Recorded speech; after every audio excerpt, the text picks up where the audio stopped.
بسم اللہ الرحمن الرحیم۔ السلام علیکم۔ وظائف اینڈ ہیلتھ ٹی وی کو پلیز سبسکرائب کریں اور ساتھ بیل نوٹیفیکیشن کو ضرور آن کریں۔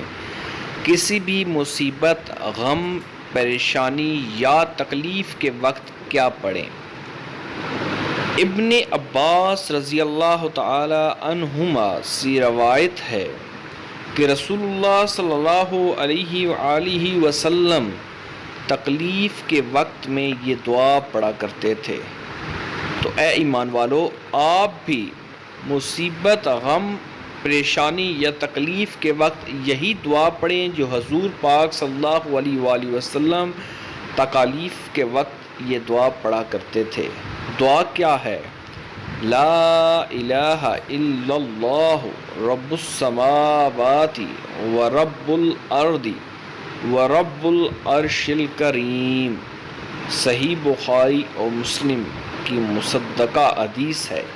لا الہ الا اللہ رب السماوات ورب الارض ورب العرش الکریم۔ شکریہ۔